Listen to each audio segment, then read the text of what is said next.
மகனே, சூரிய பகவானைப் பற்றி சொல்கிறேன், தெரிந்து கொள். படைப்பின் கடவுளான பிரம்மாவின் பேரனான காஸ்யப முனிவரின் மகனாவார்.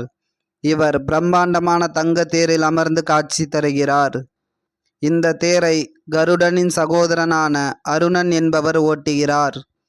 அதனால்தான் சூரிய உதயத்திற்கு முன்னால் அருண உதயம் என்ற ஒளி தெரிகிறது. இவர் முதலாவதாக விஸ்வகர்மாவின் மகளான சஞ்சனாதேவியை திருமணம் செய்தார். இவர்கள் இருவருக்கும் யமன், யமுனை என்ற 2 குழந்தைகள் பிறந்தார்கள். யமன் உயிர்களின் ஆயுளை முடிக்கும் பதவியையும், யமுனை நதியாக மாறி பஞ்சத்தை போக்கியும் அருள்கிறாள். சூரியனின் வெப்பத்தை தாங்க முடியாமல் சஞ்சனாதேவி, அதாவது முதல் மனைவி, தன்னுடைய நிழலிலிருந்து சாயா என்ற பெண்ணை உருவாக்கி தன்னுடைய இடத்தை தந்துவிட்டு தவம் செய்ய செல்கிறாள். சூரியன் தனது மனைவியைப் போல் உள்ள சாயாவை சஞ்சனா என்று நினைத்து இணைந்து சனி மற்றும் பத்ரா என்னும் 2 குழந்தைகளை பெற்றெடுக்கிறார்.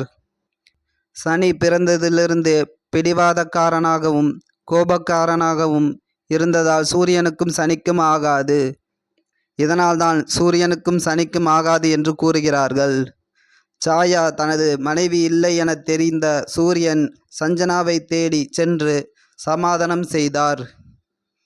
பின்பு இருவரும் குதிரை வடிவம் எடுத்து இணைந்தார்கள்.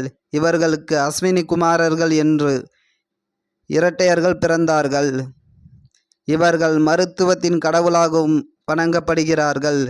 இன்னும் பல நோய்க்கு முறிவு மருந்து எடுக்க குதிரைகளைத்தான் பயன்படுத்துகிறார்கள். சூரியனுக்கு 2 மனைவி இருப்பதால் சூரியன் கலத்திரஸ்தானத்தில் இருந்தால் கலத்திர தோஷம் என்றும் 2 மனைவி உள்ளவர் என்றும் சொல்கிறார்கள். ஒரு முறை 2 அரக்கர்கள் சிவனை நோக்கி தவம் செய்து கொண்டிருந்தார்கள். இதை பார்த்த சூரியன் அவர்களை தவம் செய்ய விடாமல் தடுத்து யுத்தம் செய்து ஒரு அரக்கனை கொன்றார். மற்றொரு அரக்கன் சிவனை அழைக்க மறுகணம் சிவன் தோன்றி சூரியனை அழித்தார். சூரியன் இல்லாமல் உலக உயிர்கள் அழிவதை பார்த்த சிவன் மீண்டும் சூரியனுக்கு உயிர் கொடுத்தார். இதனால் சூரியனால் பாதிக்கப்பட்டவர்கள் சிவனை வணங்கினால் நன்மை கிடைக்கும். சூரியன் சிவனால் அழிக்கப்பட்டு மீண்டும் சிவனருளாலே உயிர் பெற்றதால் சூரியனுக்கு அஷ்டமஸ்தானம் என்னும் ஆயுள் ஸ்தானத்தில் பலம் குறையாது. உலக நன்மைக்காக சிவன் சூரியனுக்கு மீண்டும் உயிர் கொடுத்தாலும் கோபம் குறையாமல் சூரியனுக்கு சூரிய திசை நடக்கும் யாருக்கும் நன்மை கிடைக்காது என்று சாபம் கொடுத்தார். இதனால்தான் மகாபாரதத்தில் பஞ்ச பாண்டவர்களின் மூத்தவரான தர்மனுக்கு சூரிய திசை வரும்போது சூதாட்டத்தில் நாட்டை இழந்து வனவாசம் போனார்கள். எனவே இந்த சூரிய திசையில் எதுவும் செய்யாமல் மனதை கல்லாக்கி கொண்டு 6 வருடத்தை கழிப்பது நல்லது. இது உனது குருவின் வாக்காகும்.